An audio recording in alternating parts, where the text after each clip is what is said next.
Have you ever negotiated with the Soviets, Mr. Rogers? Do you know what it feels like to be in a country where everyone is watching you? Go home. Understood? How do you get the game out of Russia when everything's chaos there? This is an illegal copy. He thinks I stole Tetris? Affirmative. These were true visionaries that broke the rules to make the world better. It's an unknown story about a very well-known game. Oh my God, I'm in. I'm all the way in.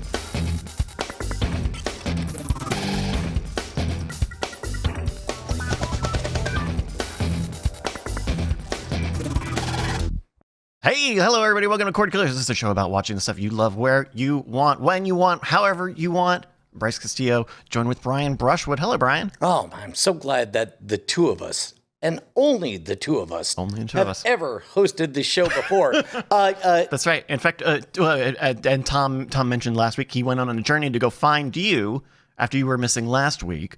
How was it being missing last week? I mean, did you have fun? Sorry, you mentioned a name, Tom? Thomas Mary. We'll hear from him a little bit, but I think he's out looking for you. Okay, well, hopefully he'll find you.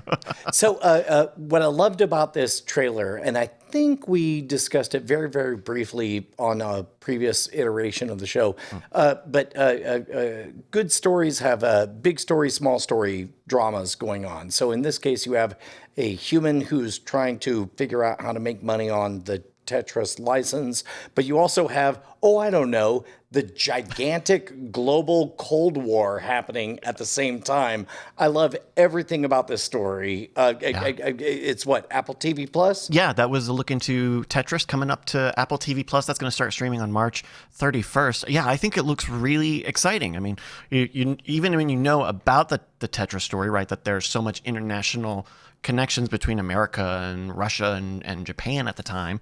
And also little things like, like an entire country based on the idea that they don't do capitalism, but then suddenly money knocks at the door and they're all like, go on. Some people are still using money. So yeah, that's coming at the end of March on Apple TV Plus. Looks interesting. But in the meantime, why don't we hit our primary target? If you say so. Okay.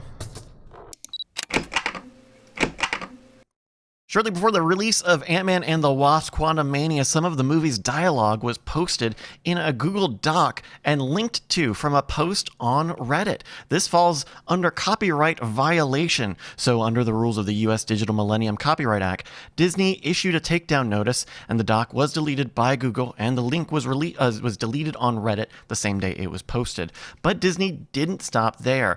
Marvel has requested that the District Court for the Northern District of Columbia issue a subpoena to Reddit and Google for the identity of the users involved in posting or editing the content, as well as the identities of the users of the account MSS Mods, which is shared by the moderators of the Marvel subreddit. This is a pretty big copyright step from Disney to go after not just leakers, but also to do so under the name of copyright. Brian, how do you feel about this? Well, at first, I thought there were two aspects that we should talk about, but the moment you said the D word, Disney, suddenly I realized there were three aspects. Let's put the Disney-ness of it at the very end. Sure. But yes, if something is leaked and they own it, there's a little bit of a question of like, is it newsworthy? Is it keep in mind, like contents of the leak. What's that? Are the contents of the leak newsworthy? You're saying? I would think so, right? I mean, the secret to Coca-Cola would be a big news story, but it's also a industry secret. You're not wrong, but also like I grew up in an age where Ain't It Cool News like made all of its money on leaking scripts, right? Or leaking aspects of scripts, or let's say the words aren't exactly the same. Let's say it's like, this is what this movie is going to be about. Yeah. Is that a sign of Marvel stuff losing some of its crossover appeal of Disney saying these Marvel movies are no longer for absolutely everybody. We need to acknowledge that our audience is shrinking somewhat, and to that end, we have to protect these digital sales, these ticket sales, by not leaking the script that has the thing that people want, which is what's up in the Marvel universe. I do believe that their engagement with legal action would be an indication of the fact that they're in a weaker spot and they feel the need to take action, because that's a weak action to take, right? Yeah. Some of whether or not they need to or they ought to or any of those words, but all I'm saying is, like, if they were continuing to make a lot of money on the MCU, they would be more happy than unhappy that this kind of thing would get out. Yeah. I mean, I would like to think that this is just Disney using this as a means to find and stop a leak. Like, and I don't even love that necessarily, but I think that there's a lot of broad sniffing around in some of these subpoenas. Some of the information that Disney has asked for between this and another case from earlier this year, information like real names, usernames, addresses, phone numbers, email addresses, IP addresses. Now we get into phase 2, right? How much of this do you need to send a cease and desist? Of MCU messing up was starting all of this, right? Yeah. That alone was a press release that they're not in a great spot. Phase 2 is trying to track down the individual leakers, which, by the way, almost certainly it's like you're not going to get the right IP address. You're not going to get the right name. You're not going to get any of those things. All you're going to do is shout even louder that you're not having a great time right now. Finish your point, but I got an idea. I got a thought on that. Well, at this point, Disney becomes the enemy, right? They become the bad guy. They become the guy who's hunting down somebody who lives in his mom's basement, who leaked a thing on a thing or whatever. Like, number one, bad look. Number two, like, what do they get out of this? Does Disney want their own audience to be scared of them? I think they want to control their... It sounds like from what was leaked, the original post was a subtitle file that was already in another language that had been machine translated into English. Closed captioning, yeah. Right. Which to me sounds like, okay, then there's somewhere in the ancillary parts of this machine, somewhere where they've already subcontracted out to another country to do translation, transcription services, any of the little administrative things, and you need subtitle files, things that are basically almost metadata. I mean, a subtitle file is not exactly the script. I mean, it's an SRT. It does that different from the movie. It's not like any video images came out of this. I agree 100%. It's to be honest, it's so ancillary. But it's so ancillary that they can that if they find it, I bet the idea is to plug up the hole. To plug, like, hey, whoever did that is a weakness. We need to find that weakness. Where is it in our process? Whether it's working with contractors or other studios, because all of these movies work with a million studios. You know, that's how they get them out every 18 months. So those actions of tracking down, find out who leaked the thing or whatever, are those the actions of a company who is winning or not winning? And pretty clearly, in my opinion, those are the actions of somebody who has a scarcity mentality and not an abundance mentality. And I think for a very long time, for the last 15 years, Disney has been in an expansion phase and has been in a place where, like, it's like much like HBO, for example. We've talked about, like, HBO was the one they benefited was bragging about the fact that they were the most pirated whatever. Gosh, like, you and I both know, 15 or even 20 years ago, Disney and copyright legal activity had a different tenor than it does today. We don't see, we know that Disney has the stink of updating copyright for their own benefit of the national copyright laws. And maybe, to be clear, I'll take the heat on this one. Disney has a reputation for being the ones who spend bajillion dollars in order to alter United The States law. copyright law in order to benefit themselves, right? They used to be. I mean, they were, but they haven't. Public domain has been inched up this year.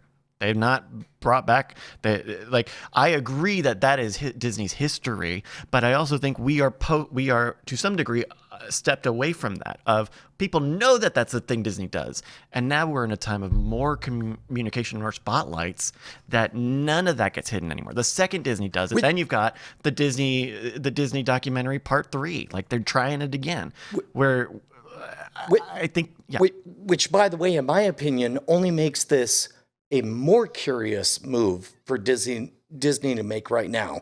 Why so? Well, in a world where Disney understands that its reputation matters, why would you go about sabotaging your own reputation and making yourself the bad guy? Like, what did they get out of this? You know why? Because I would guess that a facet of it, is that you have this very benevolent target to go against, right? Oh, they're leaking parts of the script ahead of time. They're ruining the movie for you wonderful fans. We're trying to give you Hollywood magic, and this leaker from overseas might be ruining our product. This versus someone leaking a cam rip, someone leaking previs CG. That doesn't do damage, or that would actually do damage. A script is free and easy, and you have an easy target. That's an easy target. No one likes leakers. No one wants leakers. We're all trying to have the same birthday party day. Okay. Yes to everything you said, but also I suspect we can agree that that's a riskier strategy, right? Yeah. Like we both agree that there's more risk associated with playing the game that way. Why are they taking on that risk? To stomp out a systematic leak. I think if it becomes a thing where like, oh, the Marvel movie scripts leak ahead of time, and you already find out the one half of a surprise they try to hide every movie, then you're gonna lose even more casual fans. Then before the movie comes out, it's gonna be, oh, what's the leak for the next month? And then that's not promotion, that's a demo disc, and that's ruining people. Could ruin people to not go see the movie. May I make a proposal? And it's totally fine if you don't buy it. But hypothetically, 8 years ago, the MCU and Disney was in a very, very good position where the more people heard about things, the more they would hope they were true, or they just wanted to know more because they were on the upswing. And it's like, oh my God, what if I'm the first one to find out whether or not the Super Skrull shows up in this episode or not? Very valuable information. The Marvel movie information market is within the cultural, clout that you would have among your friends or whatever.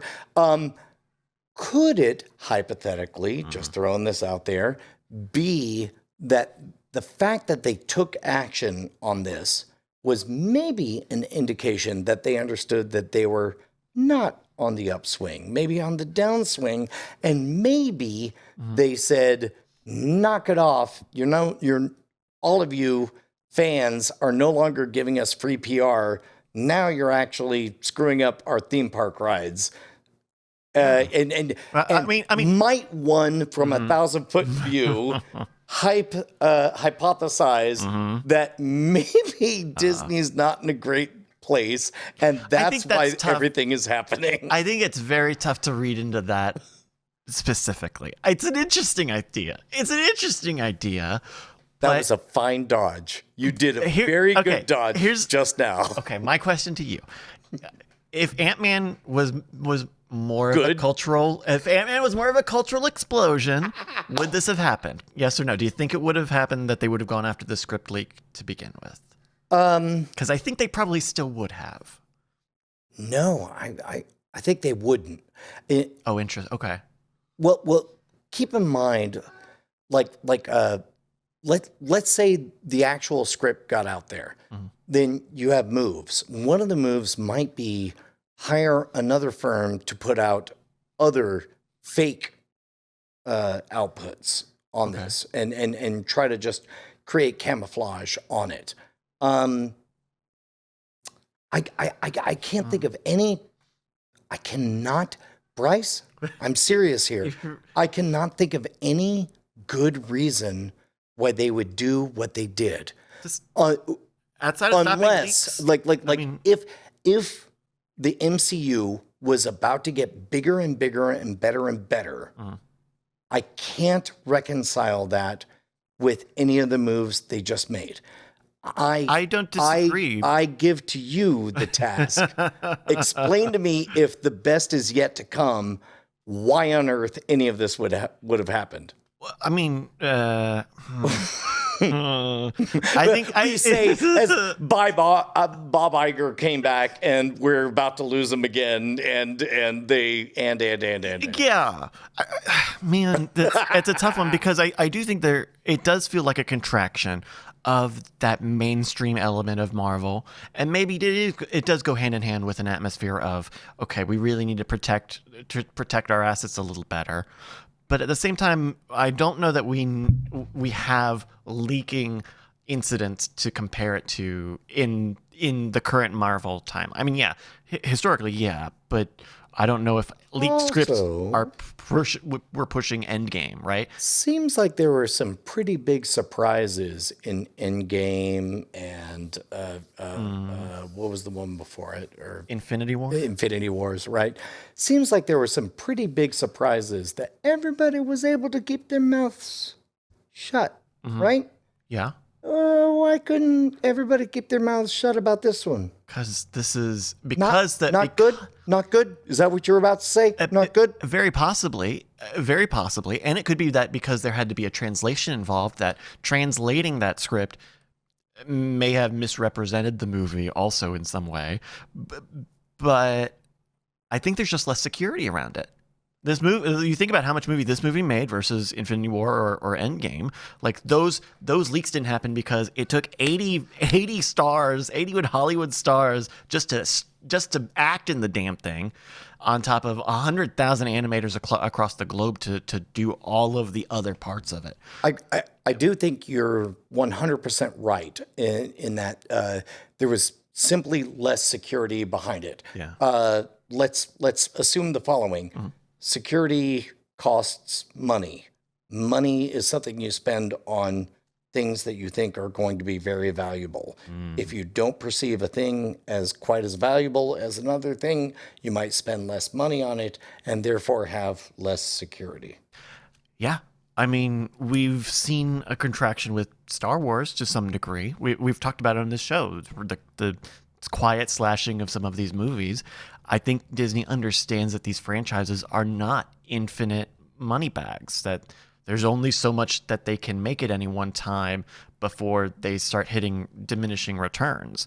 And so maybe that does mean Marvel gets a little more galvanized. Star Wars gets a little more galvanized. These become maybe a little less mom and pop things and a little more pointed genre franchises. Bryce. Yeah. Do you feel secure? Do I feel secure? Yeah. Well, yeah. Let me check my Laszlo's. I did eat. But the temperature's good. Feeling fulfilled. Of needs. Yeah. I'm gonna say yes. I'm gonna say 7.5, 8. Would you like to feel more secure? Absolutely. I always, 7.5 and 8 sounds good, but that's a B. If you were going to guess, would the audience like to feel more secure in the fact that we'll show up week after week after week to be loud, live, and independent, bringing you the news about how to watch what you want, when you want, on whatever dang device you love? Do I have your interest? You've got my entire interest. You've got my checkbook and my card. You got my check card and my checkbook. What if I told you all of that could be guaranteed if just $1 an episode went to patreon.com/Cordkillers. That's right. Patreon.com/Cordkillers is where you can keep us loud, live, and independent. But what do you get? What do you get? I mean, you get your own RSS feed. You get early access to all of our Spoilerin time stuff, exclusive access to our After Talk segments, and more importantly, you'll stand up a little bit taller. You'll have better posture. Shine a little brighter. Yeah, Glow a little hardier. I don't want to say the word smug, but yeah, you'll be more smug. You know why? Ooh, why? Because you're supporting independent artists, and you'll get the good news before anybody else gets it. That's right. Go and support us, please. Patreon.com/Cordkillers. It helps keep this loud, live, and independent. You want to find out how to watch in Under Surveillance? I suppose. Okay. I've got a bit of a story here, but oh no, we're being hijacked by one Tom Merritt. Tom, are you there? Whoa. Okay, so I know I'm still looking for Brian, but just real quickly, I wanted to set this up. Tuesday, the company that runs the Bally Sportsnet regional sports TV channels filed for Chapter 11 bankruptcy.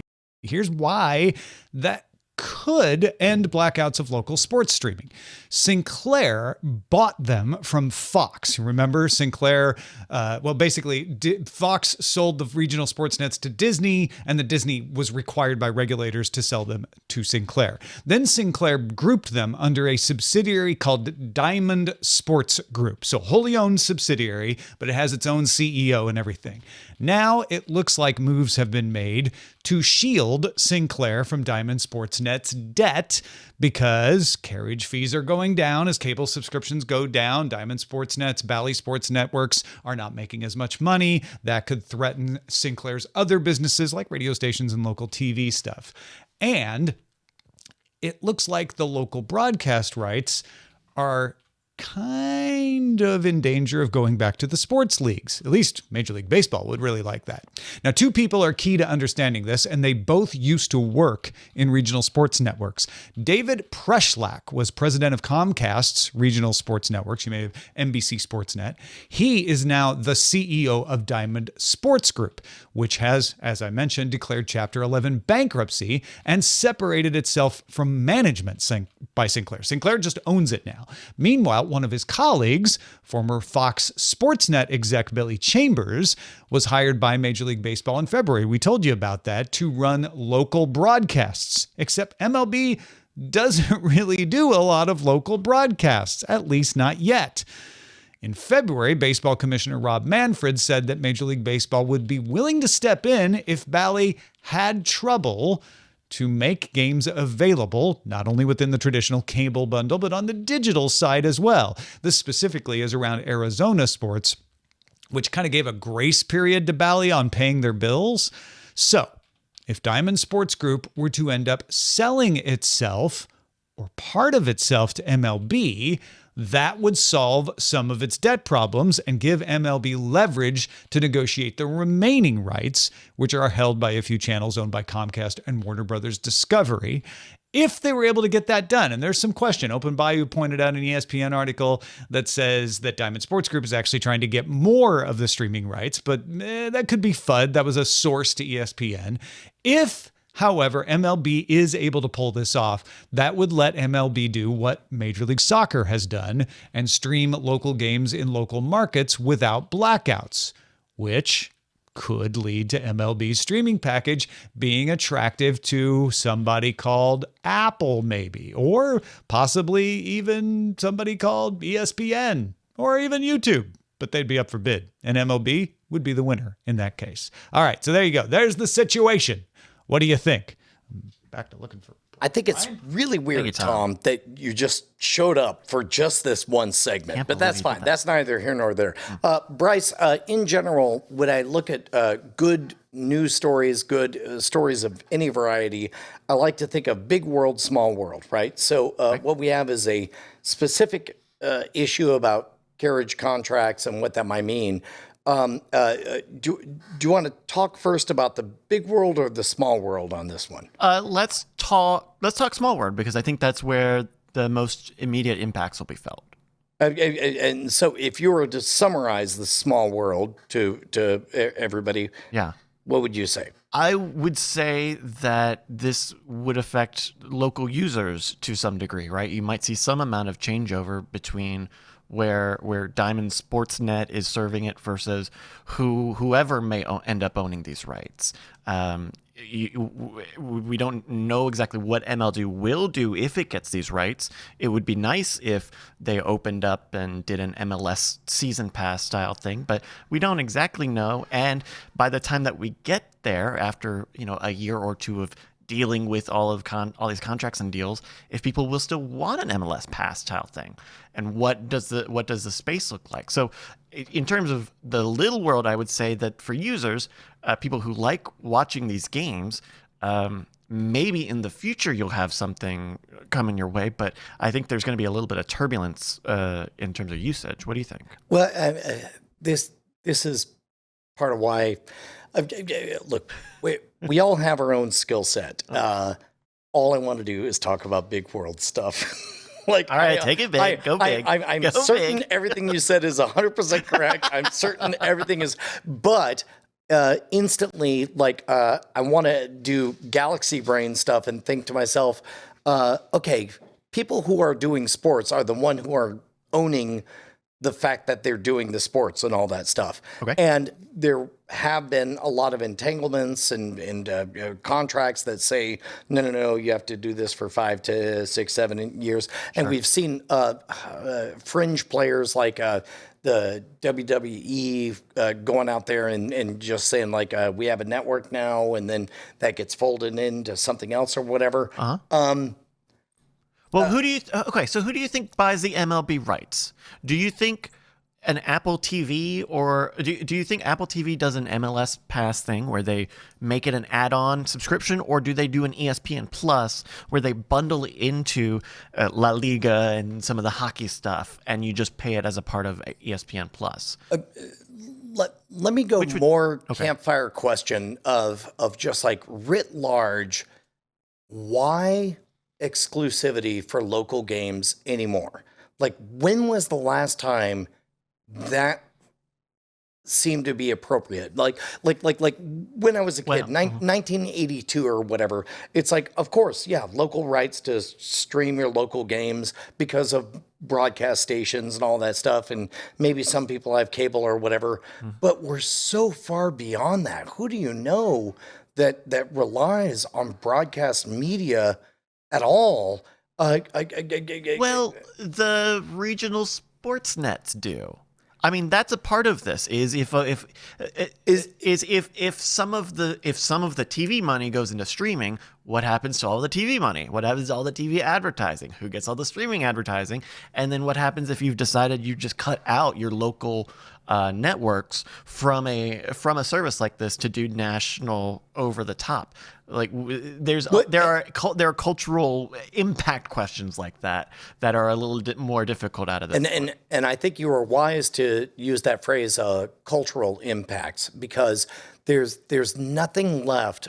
My perception is there's nothing left when it comes to infrastructure to justify regionality to your games or whatever. Right. Like there's nothing. It's not more expensive to go to everybody than to do blackouts. Exactly. That's what I'm getting at. Right. Now that friction is totally removed, why not? Why not everybody gets everything? Why not remove all blackouts? Why not allow the NHL, the NBA, the NFL to just own all of their own stuff? Because they would all love to be. And again, the first mover we saw was the WWE, because they do own everything. Sure. So why on earth, outside of previous entanglements, would all of these companies not just have their own networks? Because to go flat out and say, we are MLB, we own all of the rights. Whenever anyone swings a bat, we own all those rights. If you pull out the TV stations from that discussion, then at some point you're taking away inventory from your customers. There are some people who watch via over the air or via their local network, and those people you will get rid of. You could get rid of them in a streaming only situation if the local network says, well, okay, now we don't have anything to show. It's not exclusive enough for us, or X, Y, or Z. If there's something where it takes TV off the table, then that's going to be a hard sell, because these networks have some sort of deal to carry these in these local markets, right? So who carries it in the local market if it's not this network designed to do that? And are you dismantling this infrastructure? Does that infrastructure local enough that it will help people operationally? I think these are questions that we don't exactly know firsthand. If you do, though, please email us, cordkillers@gmail.com. That'd be very helpful. You made the plug before I can make the plug. That's fine. But but yes, I would love to hear wild ideas about that stuff, because, like, for example, I believe, was it baseball that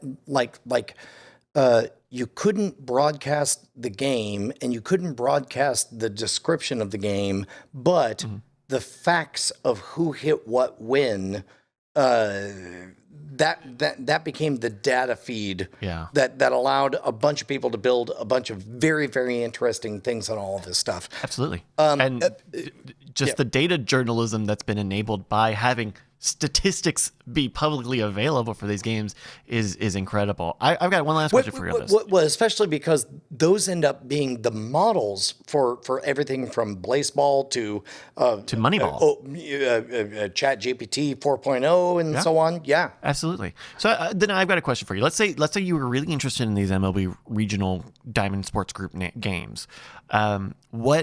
As a consumer, what would you rather see this be? Would you rather it be a standalone add-on in a hub like an Apple TV Plus or in Amazon Prime channels?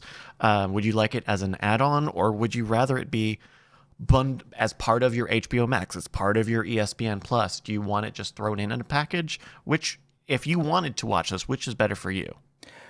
I mean, we now live in a world where if there's a thing that, let's say, 2 to 3 people that I encounter tell me you should check out the thing, I'll immediately disintermediate like how to find it. I'll go to justwatch.com, find out if it's a thing that I could subscribe to or download or purchase or what have you. Or I'll go to Google News and just say, what's this thing everybody's talking about? One thing I won't do is turn on my television and just hope that my local news is covering it. And so with that being the case, I feel like the window is long overdue to close on blackout local sports or whatever. Yeah. Especially because, like, you can't stop somebody from reporting on Twitter, like, this is the current score, this is what looks like is happening, whatever. There's certainly less and less upside to users, and there's less operational return for doing so. Sure. Right. So knowing that. But would you pay for it on your own? No. You would want it to be part of an ESPN. Let's say you wanted to watch this. In this scenario, you do want to watch one of these games. Would you rather you pay for a $5 a month thing while it's in season, or would you rather pay to be part of ESPN Plus and get all the other stuff in that bundle? We're bundling again. It's bundles. If I'm going to be a pure economist, yeah, I would love there to be a micropayment set up where I'm able to say, like, would you like to know the score? That's 5 cents, 1 nickel. Okay. Literally nickeling and diming. Would you like to participate in the group live moment of this happening? That'll be $5, and I'll pay $5. But again, it's so regressive, though. I know I'm not that guy. Okay, well, if you are some type of guy, please email us, cordkillers@gmail.com. Let us know what you think about or girl, any binary, any gender you might have for us. Well, here's something. Let's find out what we should watch it under surveillance. Why don't we? I suppose. Not like real estate. It's all about location. Under surveillance. buttons. I got my buttons wrong on that one. I was trying to keep it afloat. It's fine. James Gunn announced on Wednesday that he will direct Superman Legacy, the reboot of Superman without Henry Cavill. A plot summary was also released, saying that the film, quote, tells the story of Superman's journey to reconcile his Kryptonian heritage with his human upbringing as Clark Kent of Smallville, Kansas. He is the embodiment of truth, justice, and the American way, guided by human kindness in a world that sees kindness as old-fashioned. The movie is slated to release July 11, 2025. I could use some apple pie with that one, Brian. How do you feel? It's James Gunn. Right. James Gunn's back. James Gunn's back. Okay. You know what? Let me put this on you. Okay. Run the Brian Brushwood simulator and tell me what I'm about to tell you, because I'm pretty sure you can nail every single one of these aspects. What is Brian Brushwood going to feel about the idea of Superman as an immigrant story? Well, you would love it on paper. You love the James Gunn-ness of it. Correct. 1 and 1. What's Brian going to say about James Gunn?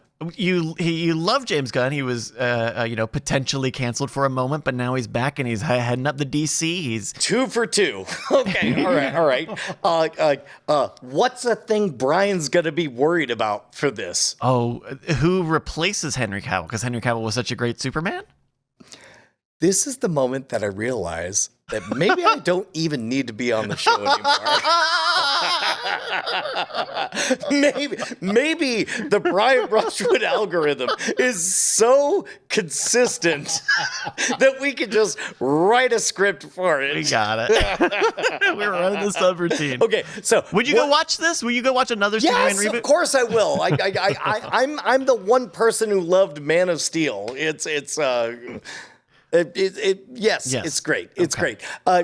Bryce, where are you at on this universe and this take on it? I guess they might as well keep doing reboots, because I definitely don't want to follow the continuity of Superman or really any superhero stuff anymore. I don't want another MCU for a while.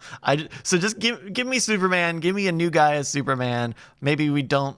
I don't know. How did Superman get his powers? It's a little more interesting than how did Batman get his powers, or how did Spider-Man get his powers? We talked a little bit about this before, where I am of the opinion that we'll see how it plays out, but I am not in love with the idea of a consistent universe throughout all of DC. Now, keep in mind, well, they got Elseworlds. They got Elseworlds. Correct. And everything has to be like, this is Elseworlds. This is canonical. Exactly the thing you just asked for. That all sounds very tedious. I love... We talked about this. I love the confusion. I get tickled by the confusion of, like, why is G.I. Joe meeting Optimus Prime? You know, it's like, how did that happen? And then it's like, don't address it. Okie dokie, I guess I won't. Things I know for sure that are bedrock, and you 100% are correct. Yes, loves me some James Gunn. Yes, I love Superman as an immigrant story. And really beyond that, it's like, Apple pie, picket fences. Okay, so now you say something that'll make me mad. Go. Well,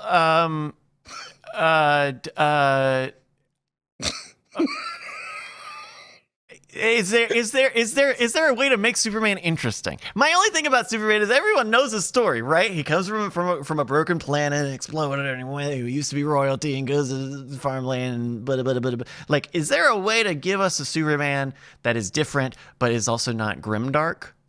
I think there are, like, give me alien ass Superman. Give me a 4-eyed Superman. Give me an alien Superman. Alien him and up. I think there are interesting corners, and actually aliening him up. Imagine this. Okay, every Superman story you've ever seen. Okay. But everybody in Smallville talks about how weird he smells.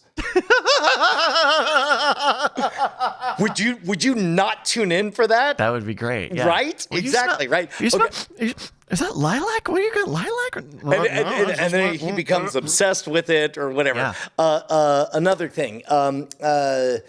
Yes, he's super duper powerful, but he has no idea how powerful he is. That's what they did with Smallville, right? Okay. So let him discover, let him constantly be pressing farther and farther and farther, right? Another idea. Kryptonite is A plot machine. No. It's it's the MSG of everything. Like it's just kryptonite. everywhere, right? Okay. But whatever kryptonite is, Yeah. oh. Oh Good no, news, I'm gluten intolerant. Good news, exactly. It's gluten. That's what it is. Intolerant Superman. Yes. Kryptonite is gluten. Oh my God, I would watch that. Okay. So good news, you're Superman. Great news, you only have one weakness. It's kryptonite.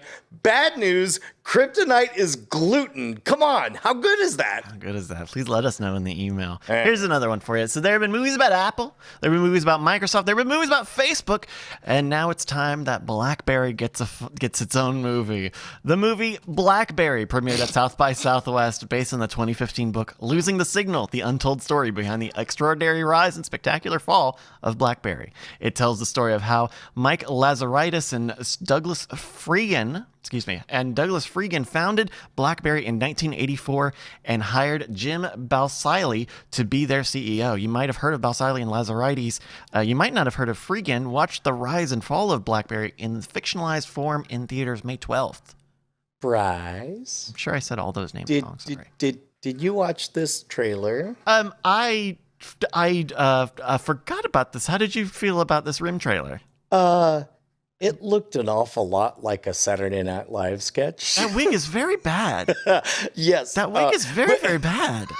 Look at it. No, go look at it. Look at these guys. It's got like a Beatles boy cut. Here's the weird part, is I can't decide if that makes me love this more or less. The obvious move is to love it less because it does. It looks like a cartoon. Everything looks super, super cheesy. And it's like, everybody has heard the story of Coke. Everybody's heard the story of Pepsi. Yeah. But who's finally going to tell the story of RC Cola? And This crown is mine. it's a royal crown.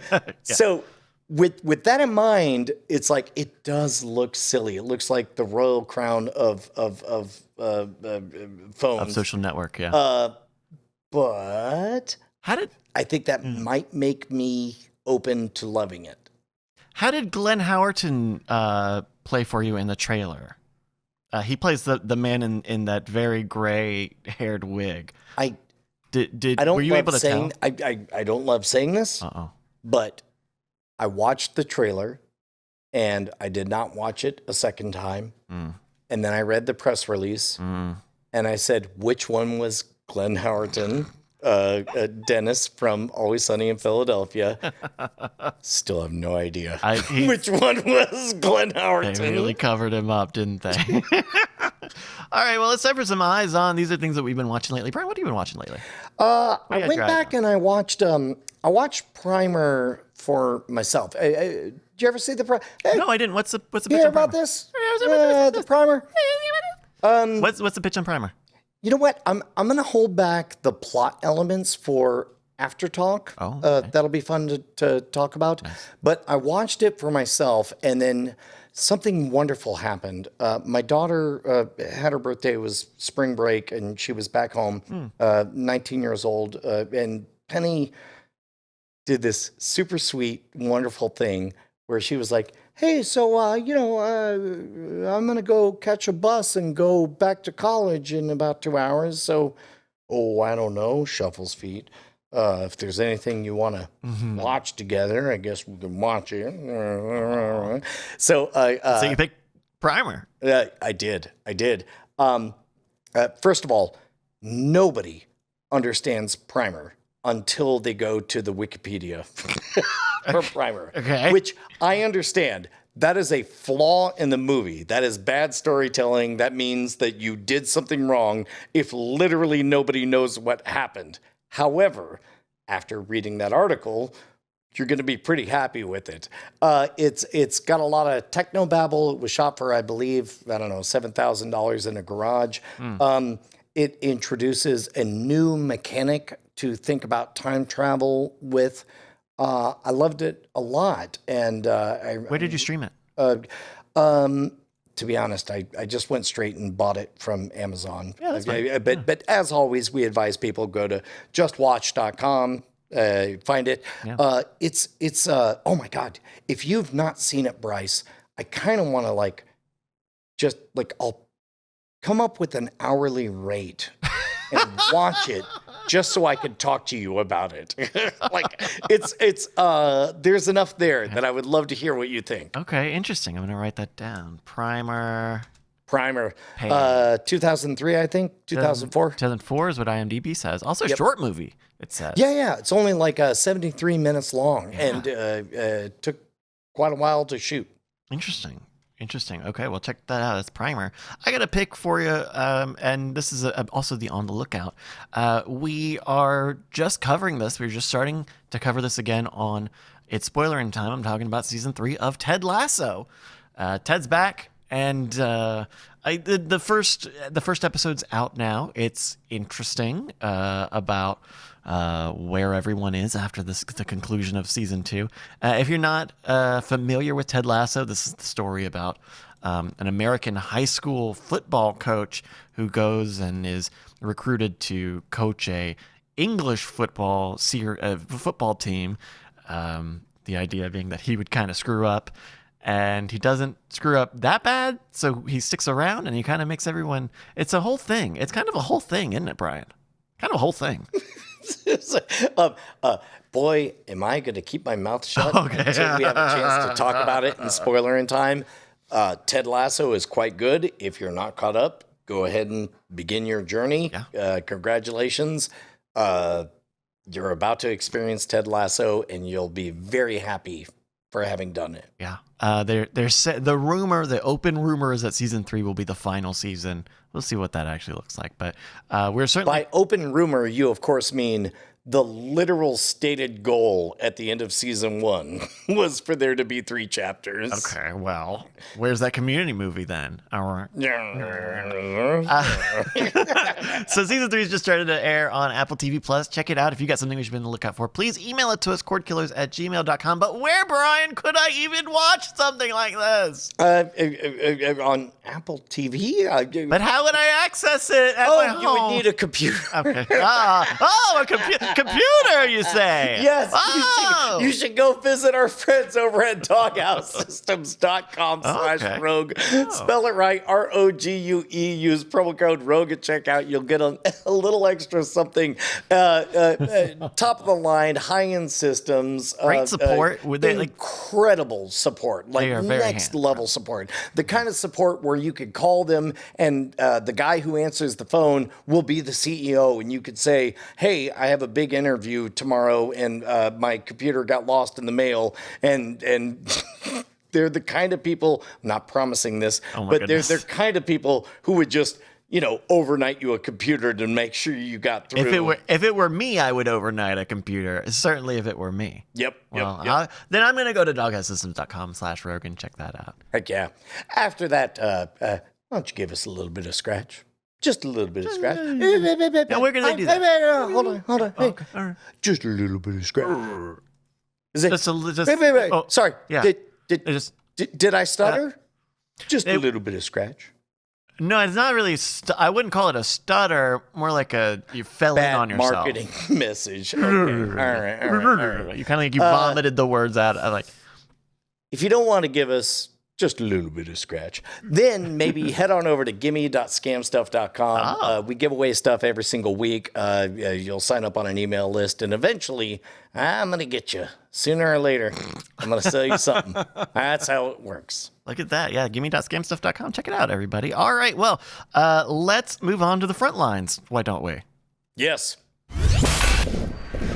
Front lines! Sling TV launched 3 features for sports fans this week. A side view feature is a picture-in-picture for web users over whatever else they're doing in their browser, like spreadsheets or Twitter. There's also a custom widget for iOS and sports scores row on the home screen. Nice little updates for folks on Sling TV. Yeah. How interested are you in seeing any of this picture-in-picture stuff outside of sports? Outside, very high. I want to have picture-in-picture, especially on mobile, where there are picture-in-picture features and stuff like that. I think picture-in-picture is really big. The fact, we'll talk about this in this next story, but I think it's something that more streamers should have. Speaking of which, YouTube TV announced they launched an early access to a multi-view feature in the U.S., letting users watch up to 4 streams at once. Oh, 4? At launch, multi-view will only support sports content, but YouTube says it is, quote, exploring ways to use it across different content types. Users will be able to select which audio form multi-view will play. They could jump in and out of full screen mode. It'll be a good thing because they can add features because YouTube TV is raising their price from $64.99 to $72.99. Finally, YouTube attributed the rise to, basically, they said things are more expensive now, aka carriage fees. The increase will take place after April 18th. I want to be generous here, Bryce. Okay. Go easy on him, Hammer. The most generous interpretation is this is an indication of a maturing market. How so? Well, people will pay more. For my entire lifetime, cable companies extracted the maximum amount that they could. And there was a brief moment where all of a sudden everybody was able to get over the top stuff. We saw the balkanization of various individual networks and so on. It looks like we're seeing the reconstitution of everything into one easy all-you-can-eat buffet. And it looks like it's going to end up costing about what cable cost. Yeah, I wish we had a little more diversity in the options here. You know, whether, and I wish these streamers would pick a lane. Honestly, I wish someone would say we're going to be the everything, and we're going to be a digital version of old cable. We're going to buy 500 channels, and you're going to pay for all of them. And then, as these other streamers focus on skinny bundles and keeping costs down, they're bringing costs up because they want to increase profitability, which comes from expanding how many channels that they. You know, it's a bit of an inflation issue, to some conceptual degree. So I don't love this. You know, Open Bayou in a chat is mentioning that YouTube TV added the CW, which could be a part of this. There's also a Sunday Ticket, which Google just paid a lot of money for the option to sell you on YouTube TV. So it's an interesting tack going more expensive because for most consumers, they don't want more expensive. They want cheaper. They're value conscious. I'll keep my take short because I know this is the fast moving segment. This is the fast section. Yeah. But in general, if you like a thing and you could tell that the thing is making money and that the price is, shall we say, healthy, then good. If you want more of whatever that thing is. And what I like very much is over the last 14 years, we've seen a lot more choice, a lot more opportunity, a lot more of specific content created for increasingly diverse and esoteric audiences. So it's hard for me to want to instantly knee-jerk back against a price increase. Sure. Yeah, we'll see. Well, here's something for you. Paramount Plus launched its first mobile-only subscription plan in Mexico for around $3 and Brazil for around $4 a month. More than 50% of the online population in both countries uses smartphones to watch streaming TV. This is a smart. Netflix, we've talked before, has mobile-only streaming plans, and there are plenty of parts in the world where mobile is the only way people access streaming video. Having a cheaper priced plan makes a lot of sense, especially when you take into account the cost of money, the cost of currency in different countries. Yeah. If Tom were here, I bet he would have a really good reason why I'm wrong. But I feel like I'll spit it out. Good. Like mobile is fundamentally different from widescreen television in your living room or desktop television on your computer, which is also fundamentally different from, grabbing popcorn and having a pizza and a beer with your kids in the same theater or whatever. Yeah. I think they should be priced differently. Yeah, and those prices should be cheaper. They should be. They're serving it on a smaller screen. In some cases, they're not full HD. They're not 4K. In some cases, they're going to use these mobile plans as a means to beta test, basically, a free service. Right? Who is to say that this is not Paramount Plus testing the waters for a fast version of Paramount or Paramount Plus? Oh, I don't like what you just said, And but charging we'll discuss that later on in After Talk. Another story. Streaming made up 34.3% of all television watched in February, a new high. Wow. That was driven partly by the popularity of Peacock's New Amsterdam and HBO's The Last of Us. YouTube was the top streamer, followed by Netflix, Hulu, Amazon Prime Video, and Disney Plus in that order. Yeah, that tracks. It's almost like, this whole show, we were right and have been right for a decade. Yeah, maybe there's something to that streaming thing. Yeah, maybe. A few more notes here for you. Good Mythical Morning Show creators Rhett and Link have started a 24/7 fast channel on Roku. That's Mythical 24/7. Russell T Davies wants to expand Doctor Who to more spin-offs when it hits Disney Plus next year, and that will include a series about UNIT starring Gemma Redgrave. And finally, A24 have acquired the rights to the 1984 documentary Stop Making Sense about the Talking Heads concert and plans to re-release it in theaters in 4K. I think that last story is the beginning of a trend that we're going to see an awful lot of, and not just from big players, but small players like us. There's a friend of mine, we talked about it on Great Night, who's going through a health situation, and so I went back and I found the exact night that we hung out and recorded about 60 minutes of 1 minute just takes, and they were all shot extremely low definition. But watching them, I realized there's no reason that we can't upscale the quality of the video and the quality of the audio. And then I thought to myself, oh my God, there's no reason that we can't take the entire year's worth of stuff that I shot and then either algorithmically or pay somebody to cut together a 90-minute, documentary or on the road experience. I think we're about to get a lot of things that are suddenly good. I mean, I don't know. You just described the Blu-ray market. But Blu-ray had to be shot and recorded in Blu-ray quality. It had to be in 4K, which film. most film already was. Right. But now AI has brought us upscaling, and I think that... Well, yeah, but right, but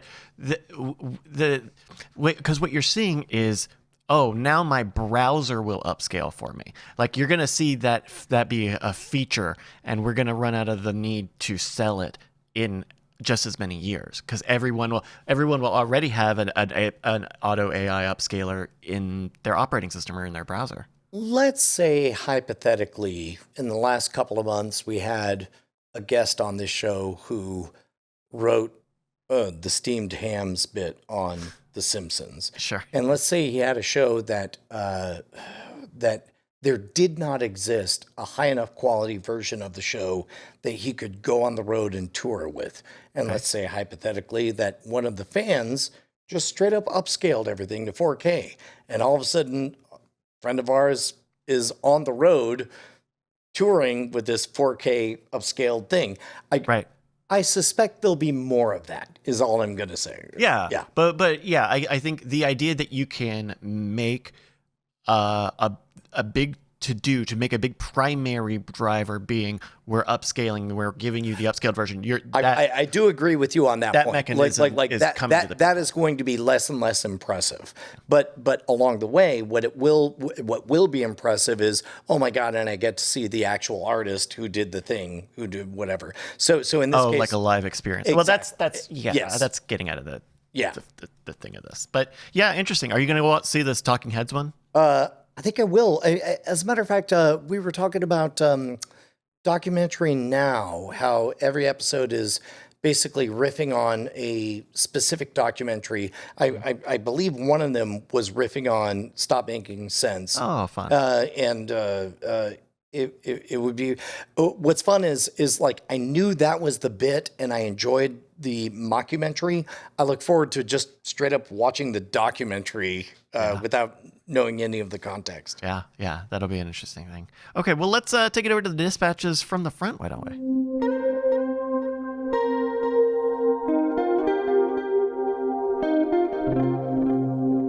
James got an email here. James writes, "Hey, killers.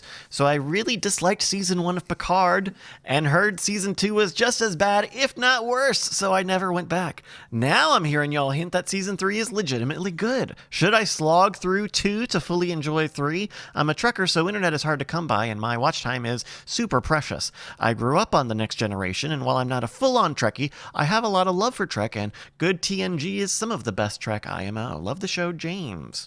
Brian, as a dedicated Star Trek fan, let's get your opinion on this first. Yeah.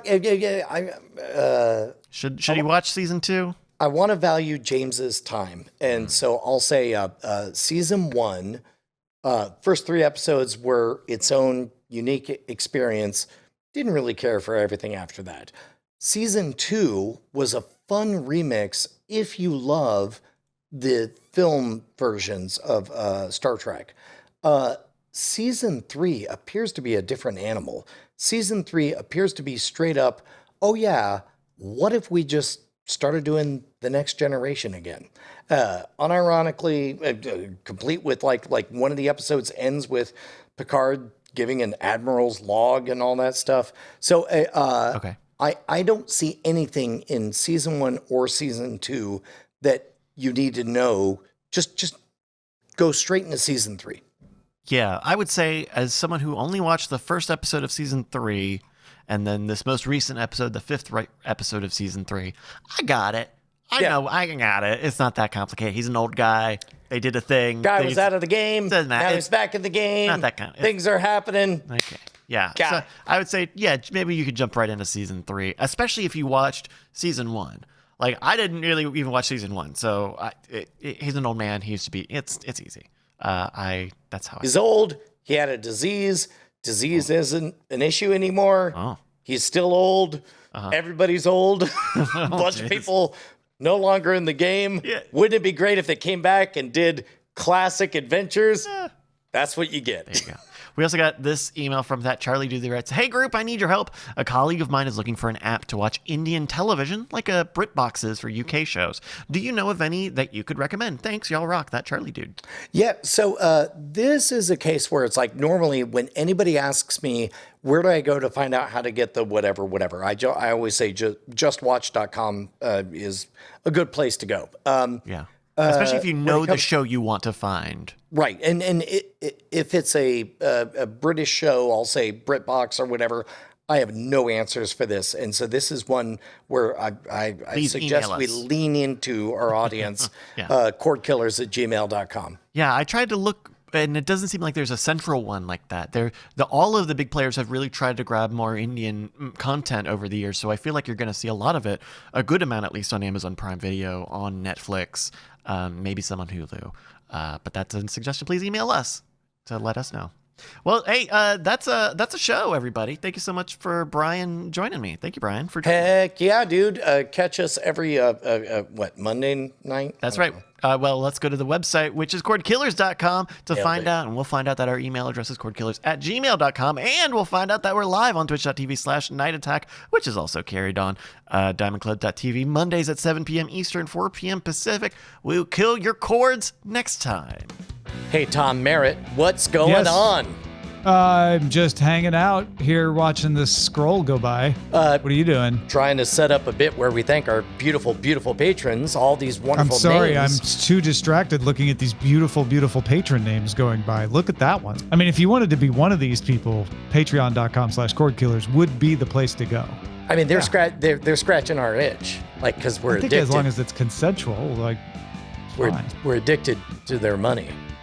and love. Might as well face it. Well, God damn it. Diamond Club hopes you have enjoyed this program.